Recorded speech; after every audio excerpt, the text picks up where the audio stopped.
Vamos a cerrar esta serie Next con un mensaje que le puse de título Maldiciones generacionales. Te tengo que confesar que aunque el tema trata sobre eso, también intencionalmente lo puse así porque sé que va a llamar la atención. Sé que cuando alguien esté viendo, ¿qué puedo escuchar de la palabra? Maldiciones generacionales. Y eso van a entrar y van a querer verlo. Pero sí trata sobre eso. Y quiero contarte una historia que me va a ayudar a darle base.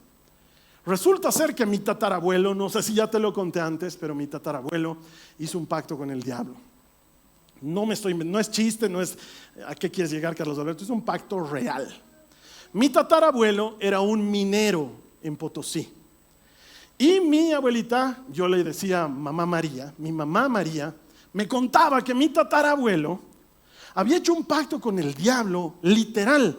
Y el diablo le había regalado un bastón. Un bastón con el cual mi abuelo entraba en la mina y dice que donde sea que él golpeaba, sus mineros iban a trabajar a ese lugar y sacaban vetas de oro. En esa época, mi abuelo llegó a ser uno de los mineros, mi tatarabuelo llegó a ser uno de los mineros más importantes en Potosí en esos años. Entonces yo muchas veces le preguntaba a mi mamá María y le decía, contame, ya pues, quiero saber más sobre el pacto con el diablo. Entonces una noche, mientras estábamos visitándola en su casa cuando ella vivía en Sucre, ella se dedicó varias noches a contarme la historia del tatarabuelo que había hecho pacto con el diablo. Ahora, obviamente mi abuelita me lo contaba desde su vivencia, porque había afectado de muchas maneras a su vida, porque ella me decía, el papá de mi papá fue el que hizo esto. O sea, estás hablando de alguien que para ella era familiar. Yo realmente no siento ninguna familiaridad con el tatarabuelo, pero para mi abuelita sí era alguien familiar.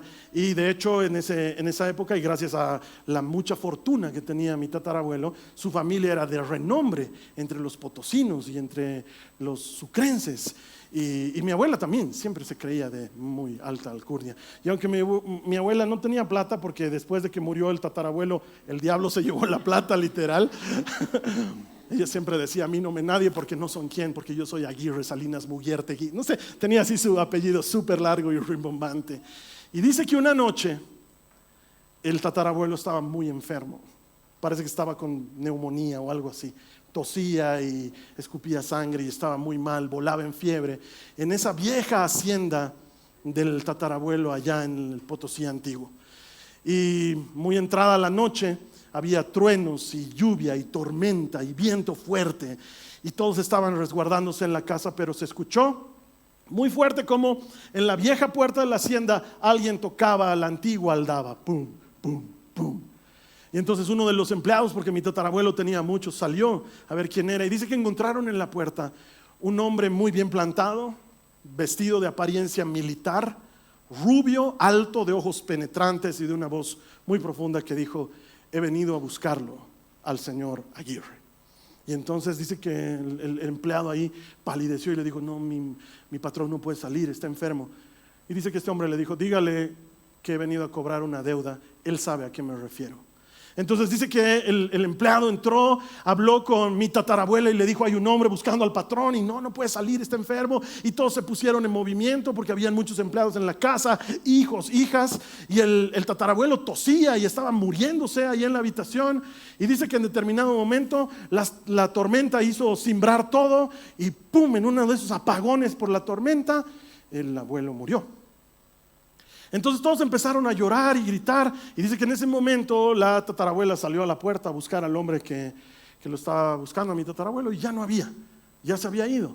Dice los empleados, esto me cuenta mi abuelita, yo me lo contaba así, que dice que corrieron a las ventanas de la hacienda y vieron cómo a lo lejos ese hombre se iba montando un caballo negro y llevándoselo en sus espaldas a mi tatarabuelo que lo estaba abrazando de la cintura.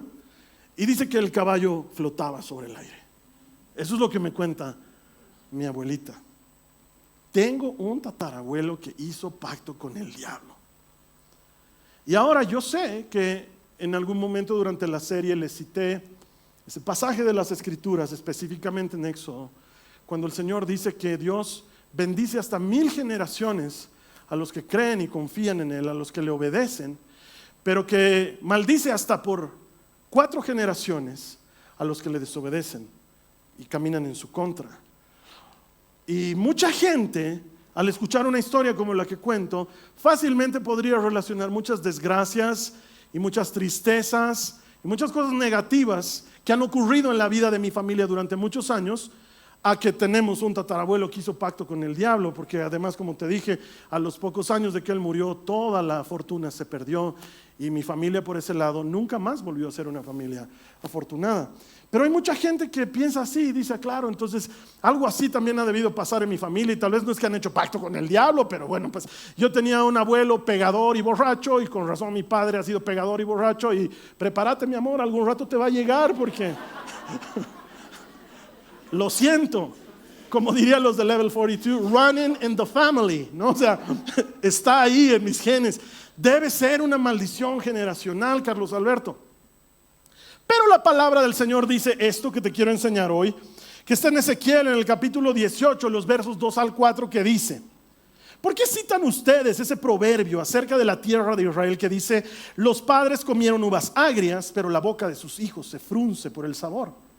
Tan cierto como que yo vivo, dice el Señor soberano, que dejarán de citar ese proverbio en Israel, pues todos los seres humanos son míos para juzgar, los padres y los hijos por igual. Y ahora quiero que me ayudes a leer esta última oración. Dice: esta es mi regla, la persona que peque es la que morirá. Bueno, Carlos Alberto, entonces, ¿cómo es? ¿Hay la maldición o no hay la maldición? Quiero que entiendas esto. En determinado momento Dios dice: ya párenle de echarle la culpa a la abuelita o al abuelito de su mal comportamiento. Ya párenle de echarle la culpa a la familia disfuncional en la que crecieron para decir: ay, es que así soy. A partir de ahora las cosas son así, dice el Señor. Todo el que peque es responsable de su pecado. Fin del comunicado. Mic drop. Pum. A partir de ahora tú te haces cargo de tu pecado. Porque, mis hermanos, mis hermanas, es bien fácil pensar que lo que vivimos es responsabilidad de alguien más. Pero la Biblia nos enseña que el Señor quiere que nos hagamos responsables nosotros. Y creo que debes sentirte así de alguna manera cuando o vienes de una familia disfuncional y tú te sientes parte de ese caldo de cultivo, o cuando por el otro lado eres una buena mamá, un buen papá, que estás dando lo mejor de ti para criar hijos de bien y te salen fallados.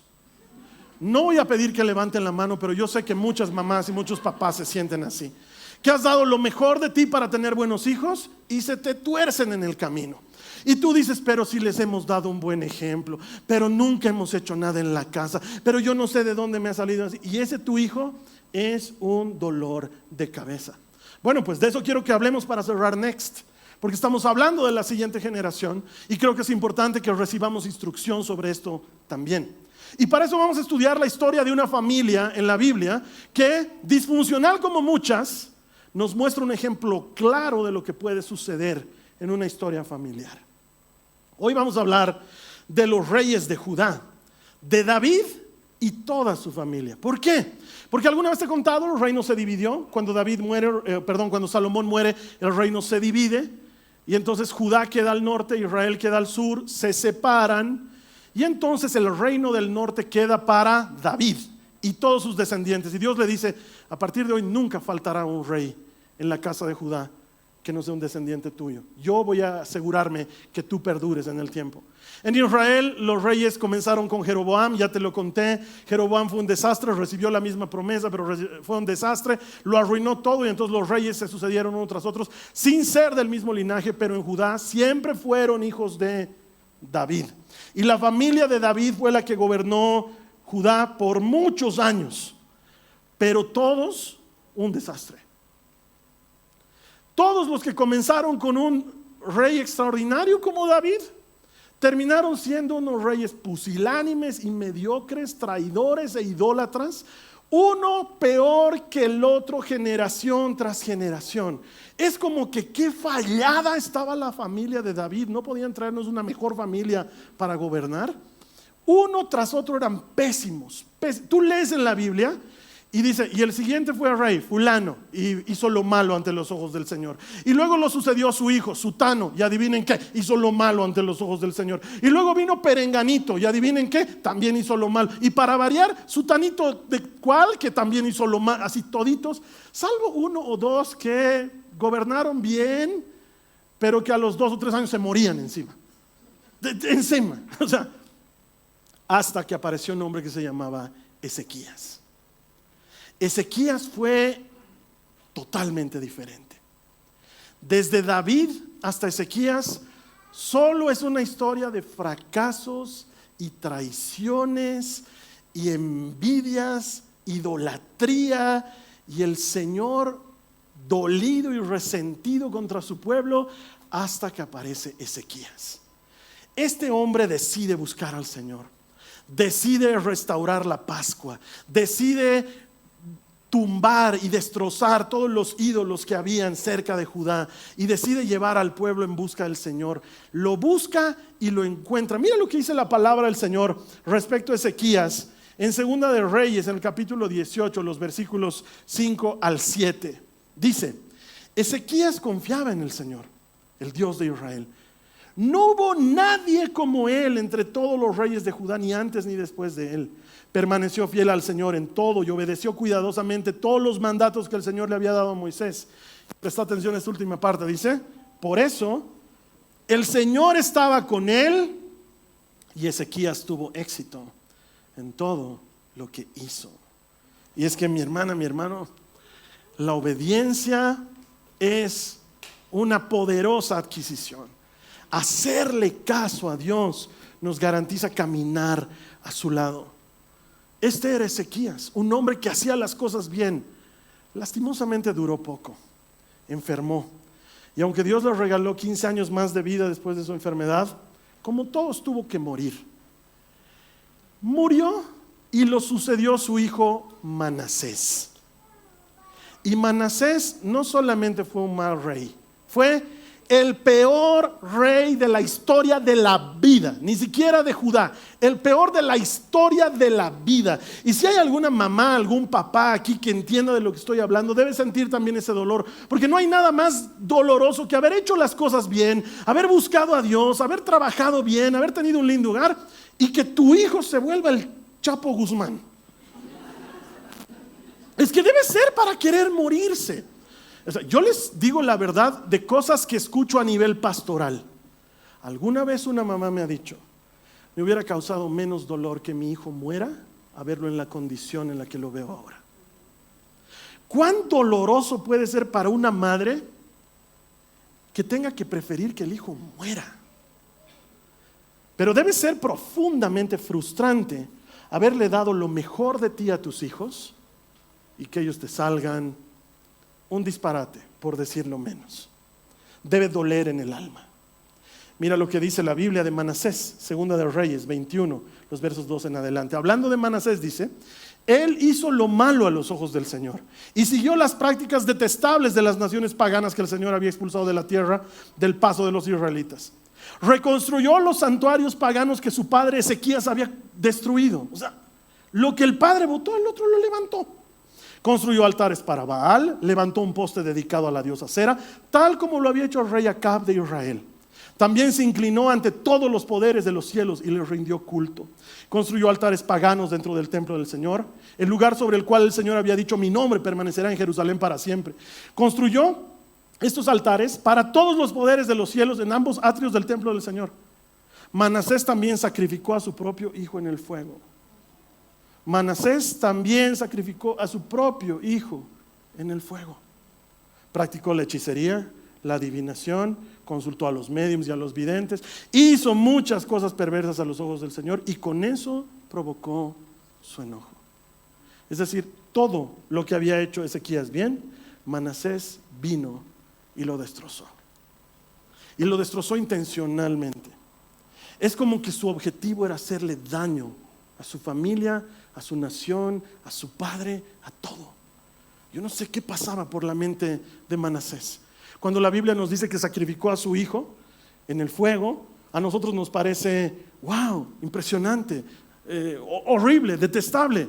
Pero es peor si hubieras sido israelita en esa época, porque hubieras entendido que la Biblia te está diciendo, decidió dejar al Dios de Israel, que es un Dios de vida, y empezó a honrar a Moloch, que es un Dios de muerte, y que la única forma de agradarle era dándole muerte. Y por eso la gente que adoraba a Moloch sacrificaba a sus propios hijos, porque era un Dios de muerte. Y eso es lo que estaba haciendo Manasés. O sea, no solamente abandonó al Señor su Dios, sino que se puso en contra del Señor su Dios. Decidió ser contrario. Y estoy seguro que para muchos de nosotros puede ser terriblemente doloroso llegar a un momento así, en que tu hijo, tu hija, nuestra siguiente generación, no solamente le valga 3 pepinos que tú sigas a Cristo, sino que se vuelvan completamente enemigos del Señor. Y uno dice, ¿es posible que esto pase? A Ezequías le pasó. Ezequías seguía al Señor con todo su corazón y sus hijos no. Es algo que tristemente puede pasar. Cosas que suceden hoy en día. Hijos que golpean a sus padres, que han aprendido a faltarle el respeto a sus padres, que porque ya son mayores de edad o porque son más altos o más grandes, sienten que pueden empujar a su madre o hacerla sentar cuando está llamándoles la atención. Tirar puertas es lo menos que sucede cuando un hijo te agrede físicamente, o cuando te agrede de palabra, o cuando se siente en el total derecho y en la total libertad de decirte lo que se viene a la boca, porque finalmente ya es grande y no tiene por qué respetarte como te respetaba cuando era pequeño o pequeña. Esas cosas pasan hoy, y pasan hijos que despilfarran todo lo que los papás hicieron por mucho tiempo, y papás que trabajaron con el sudor de su frente logrando acumular algunas cosas para la familia. Luego los hijos se hacen cargo de eso y lo despilfarran y lo malgastan y no lo valoran, porque no les costó lo mismo que les costó a los padres. Y a veces me pongo a pensar cuán sabio es dejarles algo a los hijos sin que ellos tengan que esforzarse por lograrlo, porque a veces el no esforzarte por algo hace que no lo valores realmente. Y esas cosas siguen sucediendo hoy. Y chicos y chicas de la siguiente generación que son hijos de familias cristianas, pero que con su comportamiento y con sus actitudes traen deshonra a su familia. Puede pasar. A Ezequías le pasó con Manasés y nos puede pasar a nosotros. Y quizás alguien me diga, Carlos Alberto, pero ¿y dónde están también ahí los papás? Porque deben estar educando mal los papás. Y yo te voy a decir, aguántame eso un ratito, ponle un pin, lo guardaremos para 2 puntos más adelante, lo vamos a tocar.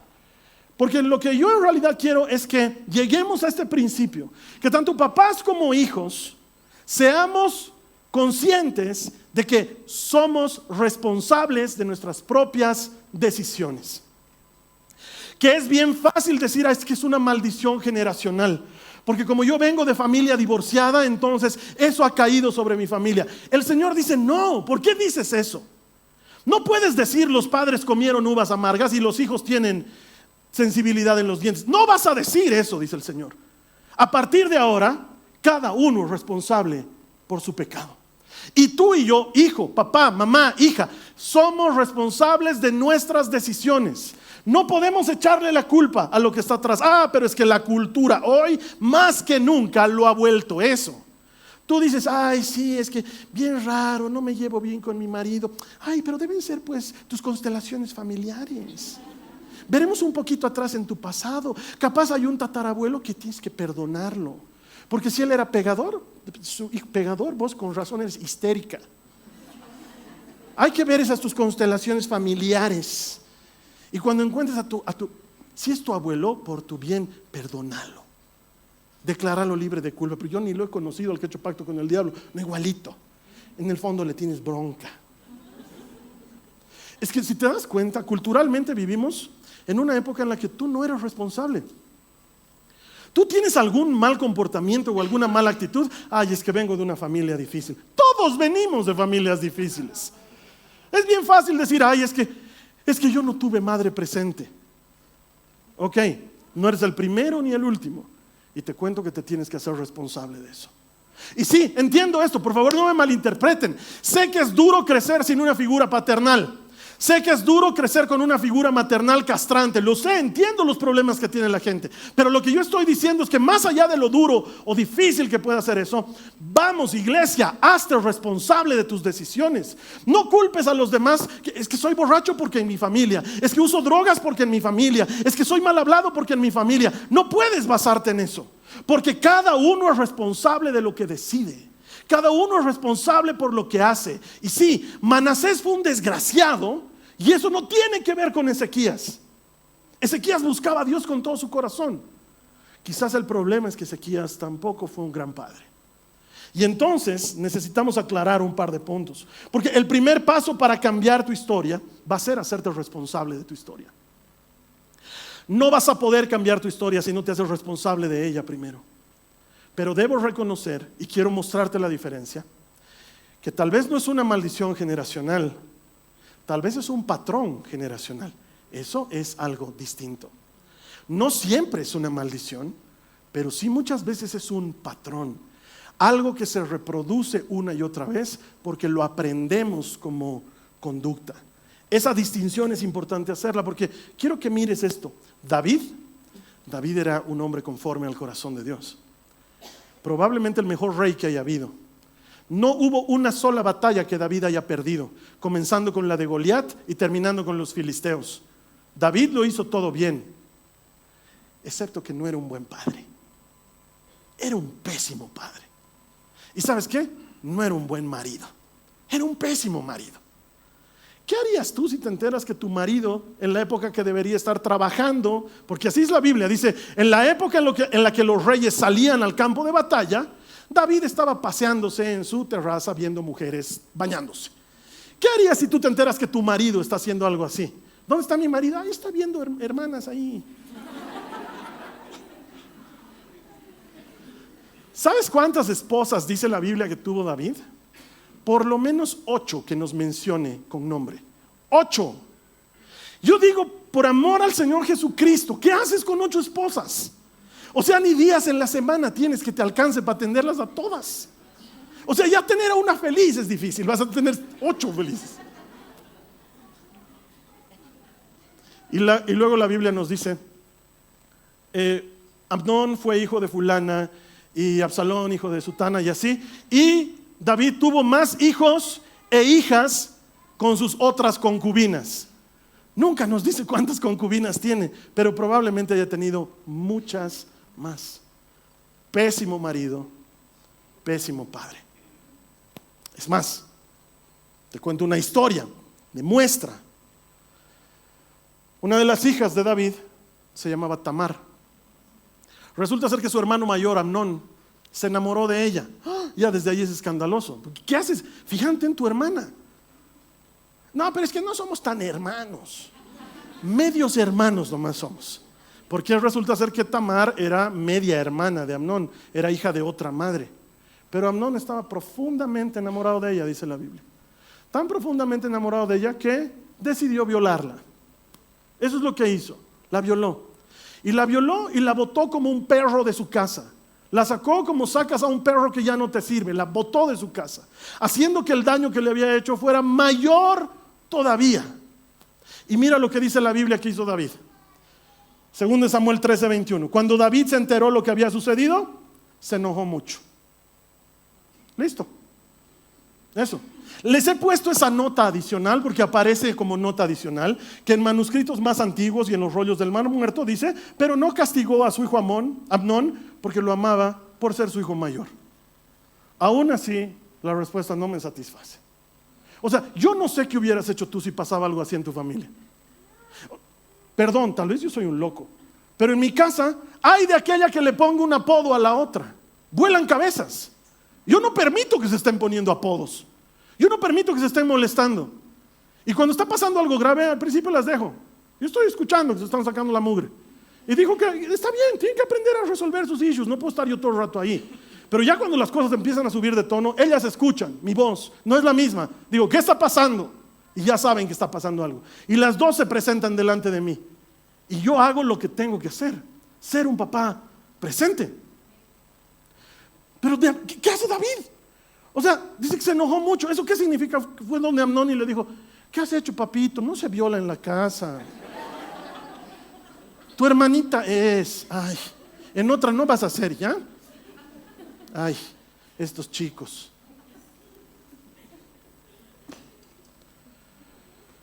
Era un pésimo padre. Era un pésimo esposo. Y ese patrón se replicó una y otra vez en su familia. no es una maldición generacional, hermanos. Es un patrón que se repite, que nadie le pone un corte. Porque a los papás nos toca poner límites. A los papás nos toca no ser permisivos. Alguna vez aquí escuchan que lo digo en tono de chiste, pero lo estoy diciendo en chiste, pero también en serio. Traigan a sus hijos a la iglesia. No esperen a trancar el corral cuando la burra se ha escapado. Ja, ja, ja, se ríen. Pero de veras. Luego, ¿qué haces cuando ya tu hijo cometió una barrabasada? Cuando ya te trajo un dolor a la familia. Cuando ya se trajo un dolor a sí misma o a sí mismo. ¿Qué haces? Como David, te enojas. Ay, papito, te has dejado ganar. Ya pues. O pones límites. O nos transformamos en esa generación que hace las cosas como se deberían hacer. Porque lo correcto va a ser lo correcto siempre, aunque el mundo diga que no es lo correcto. Y lo bueno va a seguir siendo bueno siempre, aunque el mundo diga que no es bueno. Y lo malo va a seguir siendo malo siempre, aunque el mundo lo llame bueno. Pero nosotros tenemos que ser los que nos hacemos responsables de nuestra historia. Y como padres tenemos que entregarles a nuestros hijos una educación correcta. No sé de qué generación seas tú. Yo soy de la generación en la que en mi colegio, cuando me portaba mal, me mandaban a la dirección.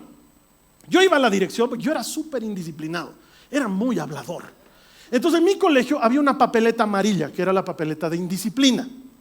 Me daban esa papeleta y le ponían un sello de acuerdo a la falta disciplinaria que has cometido. A mí me ponían un loro. Sí, de verdad, su hijo es un loro. Y yo tenía que ir a mi casa y tenía que hacer firmar esa papeleta con mi mamá. Entonces tenía que pasar delante de mi mamá el calor de decirle, me han mandado a la dirección. Y mi mamá no me decía, ay papito, bien tremendito eres, no te entienden. No, me decía, ¿qué has hecho? Y yo le decía, es que ese profesor me odia, mamá. Algo le has debido hacer a ese profesor, me decía. Ay, pero que me entere que... Y me ponía en mi lugar. Ya de solo escuchar la voz de mi mamá y ver esa mirada perdida de psycho ahí que... Mamita, te amo, que el Señor te bendiga. Tengo que contar algunas intimidades, En cambio ahora, si tu hijo viene y te dice, o tu hija viene y te dice, mamá, la profesora me ha llamado la atención, ¿qué le pasa a esa? ¿Qué le pasa a esa? Ah, no, yo voy a ir al colegio. ¿Cuándo es la hora para...? Le voy a mandar un mensaje. Dame su WhatsApp ahorita. Me va a conocer. ¿Cómo te va a decir así? ¿Sabes qué? Hemos sido una generación que hemos recibido disciplina y no nos ha gustado y nos hemos ido al otro lado. Esta es la generación de los papás que dicen, van a tomar los chicos, que vengan a tomar a la casa. Es mejor que farreen aquí en la casa donde es seguro, a que estén farreando en una montaña donde los pueden asaltar. Esa generación estamos viviendo hoy. Es la generación de los papás que dicen, no les vamos a poder impedir tener relaciones. Por eso yo a mi hijo le he regalado una caja con condones. Porque prefiero que tenga y que use a que esté, lo que sea, me aparezca con una enfermedad o una guagua. Ese tipo de papás hay en esta generación. Y no me molesta decirlo, no me preocupa decirlo. Es mi trabajo decirlo. Y nosotros tenemos que hacernos responsables. No podemos decir, ay, es que yo vengo de una... Así es, Carlos Alberto, yo he sido hijo ilegítimo y mi padre ilegítimo y mi abuelo ilegítimo. Todos ilegítimos somos. No funciona así. Una cosa es que hay un patrón equivocado, otra cosa es que sea una maldición. Las maldiciones han sido rotas por Cristo en la cruz del Calvario. Nosotros somos libres de maldición, pero tomamos decisiones pésimas y tenemos que aprender a tomar buenas decisiones. Mira lo que dice Hebreos 12, los versos 7 al 8. Al soportar esta disciplina divina, recuerden que Dios los trata como a sus propios hijos.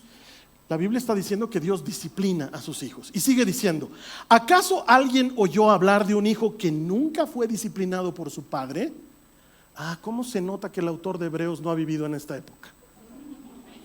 Si Dios no los disciplina a ustedes como lo hace con todos sus hijos, quiere decir que ustedes no son verdaderamente sus hijos, sino que son ilegítimos.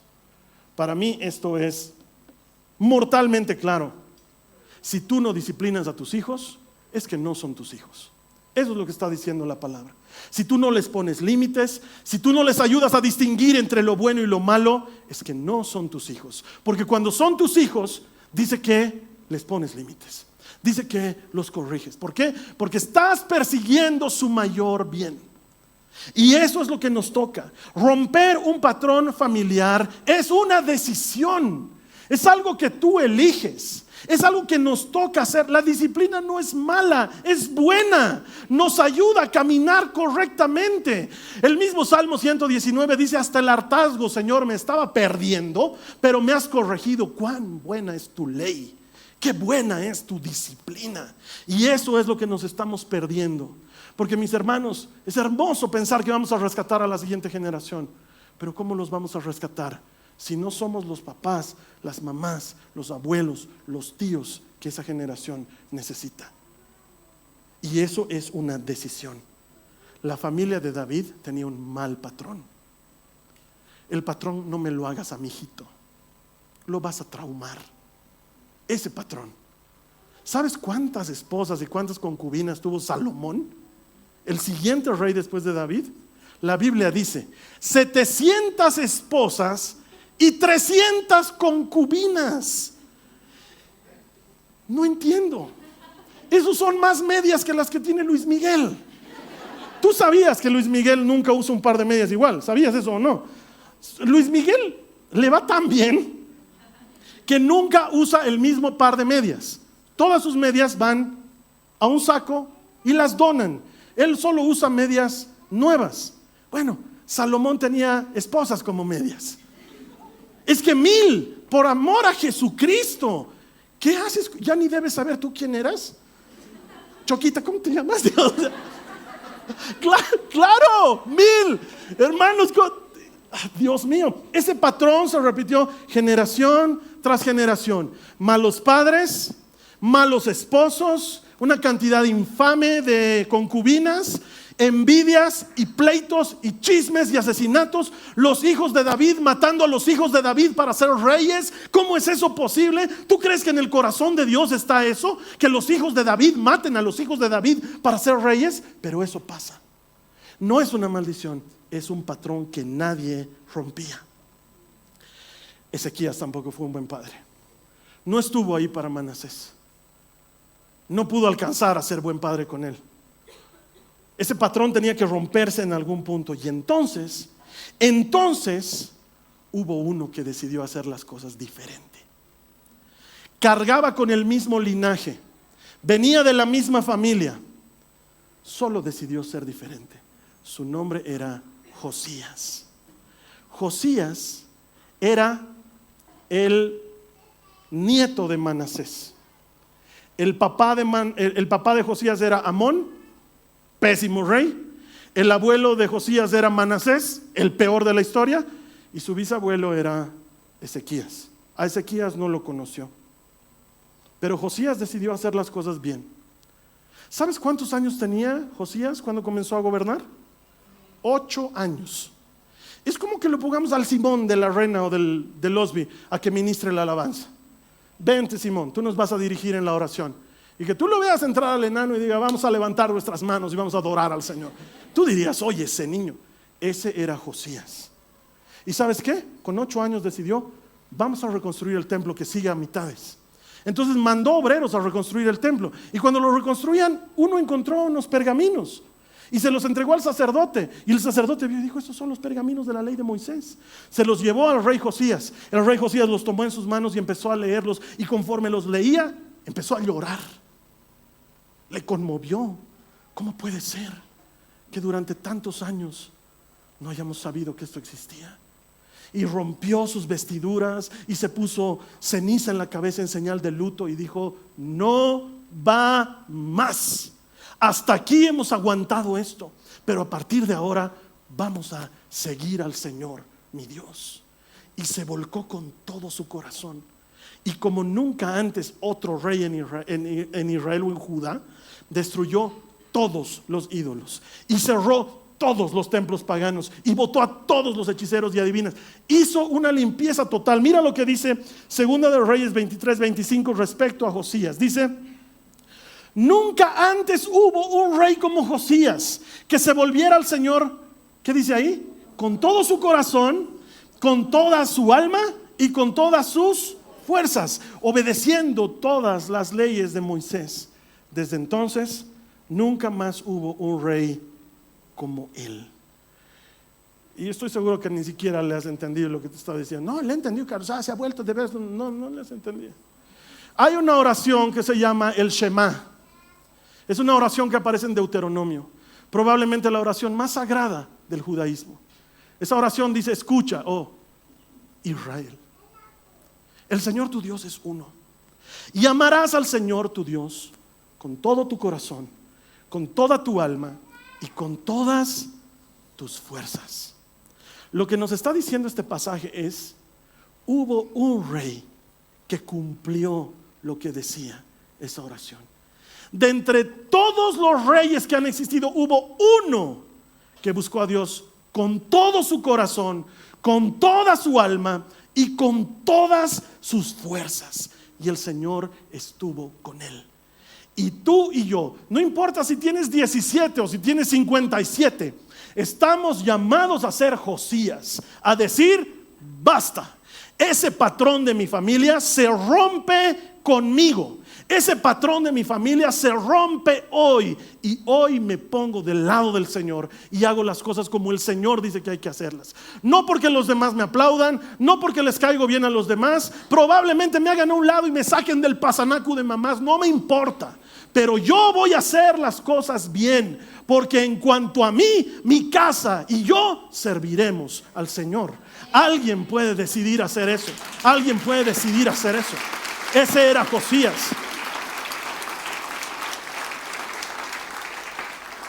Hace un par de semanas te conté la historia de un profeta viejo y un profeta joven. Este profeta joven fue hasta Israel y profetizó y dijo: ese altar será destruido. Y el rey dijo: agarren a ese hombre, su mano se quedó entumecida. El profeta oró. Te he contado esa historia.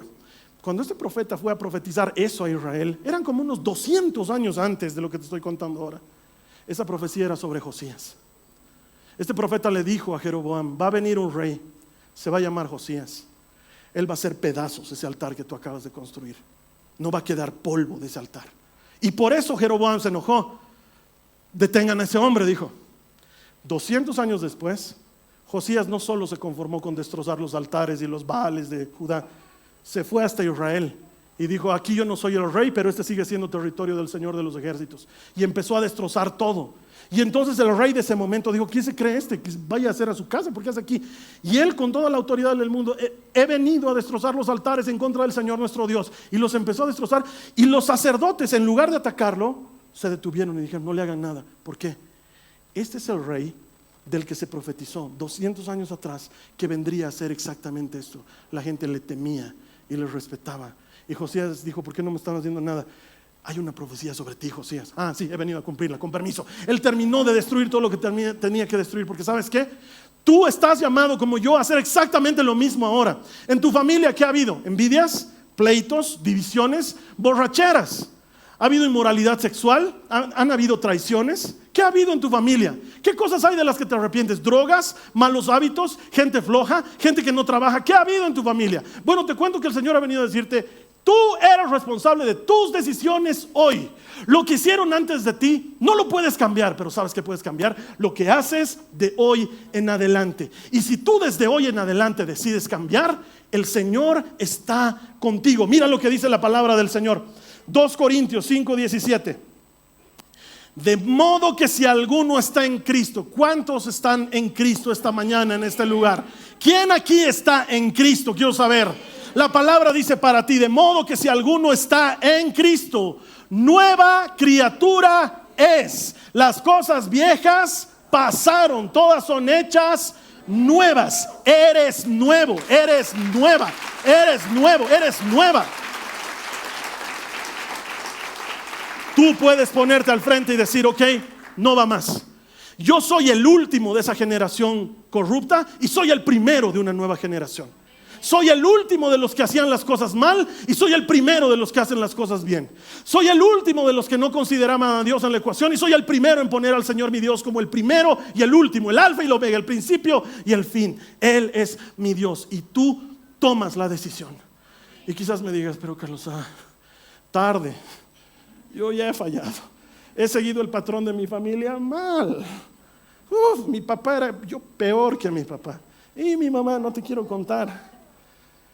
Y vengo a decirte de parte del Señor que Él es el Dios de las segundas oportunidades. que no estarías aquí si Él no quisiera darte este mensaje. No estarías escuchando este mensaje si no fuera para ti. Él te está llamando a ti hoy a que rompas el patrón. Hermano, no es una maldición generacional, porque la maldición Cristo la rompió en la cruz del Calvario, pero el patrón puede seguir ahí. Rómpelo, es solo una decisión. Es que como Josué digas, mi casa y yo serviremos al Señor. Así que yo he venido de parte de Jesús a decirte hoy, ven a Cristo.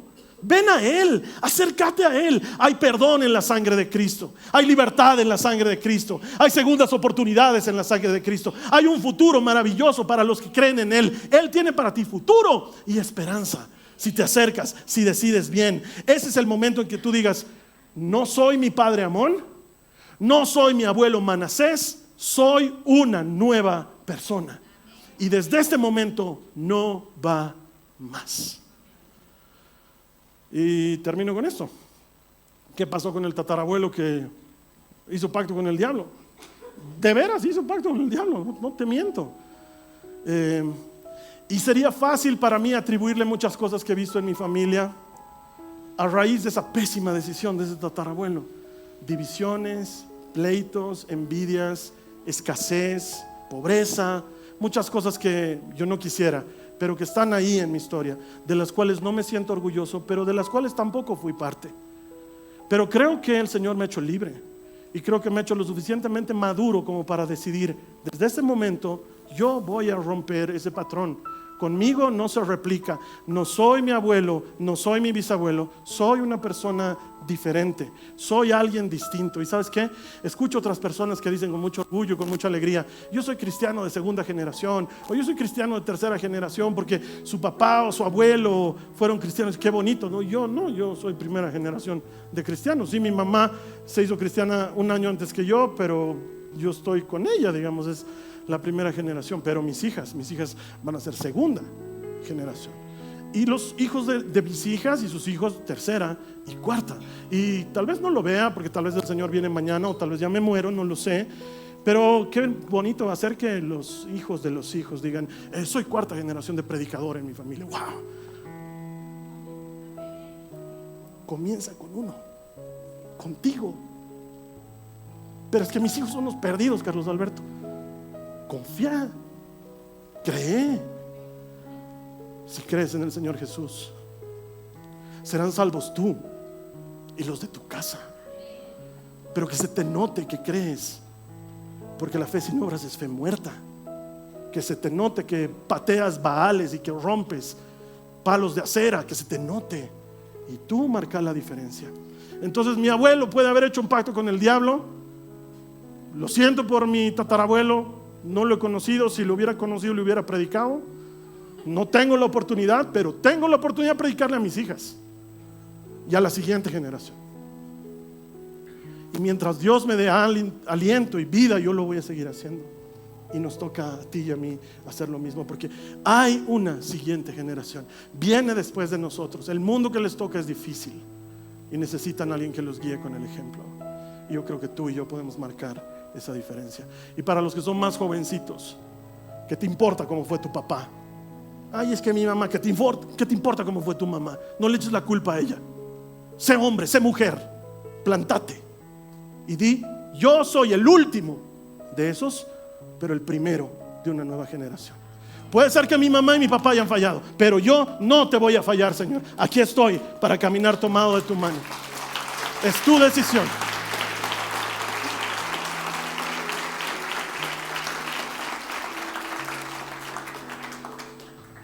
Así que ahora vamos a orar. Te voy a invitar a que cierres tus ojos. Vamos a orar puntual y específicamente, porque el Señor abra nuestros ojos y nos dé el coraje para ponerle un alto a cualquier patrón que hayamos estado experimentando en nuestra familia. Porque te puedo asegurar que no es una maldición, porque la maldición ya fue rota por Jesús. Pero la promesa del Señor sigue siendo efectiva para el que me obedece y camina en mi palabra. Yo lo bendeciré hasta 1000 generaciones. Esa promesa sigue vigente para ti y para mí. Así que si tú quieres hacerte de esa promesa, quiero que ores conmigo y le digas al Señor: Señor Jesús, muchas gracias por hablarme en tu palabra y por mostrarme las cosas de mi vida, de mi familia, de mi pasado. No me siento orgulloso. Hay cosas dolorosas. Hay cosas de las que me avergüenzo. Hoy quiero dejarlas a tus pies. Yo no soy mis padres. Yo no soy mis abuelos. Yo no soy mis bisabuelos o tatarabuelos. Yo soy una nueva criatura. Yo quiero hacer las cosas bien. Las voy a hacer bien delante de ti mientras tú me des vida. Señor, dame fuerzas. Dame carácter para ser el hijo que mis padres necesitan, para ser el padre que mis hijas necesitan, para ser el hombre, para ser la mujer que esta generación necesita. Dame, Señor, las fuerzas, dame la sabiduría y ayúdame a caminar en ti. Creo y confío que tú lo vas a hacer. En el nombre de Jesús. Y el pueblo dice: no.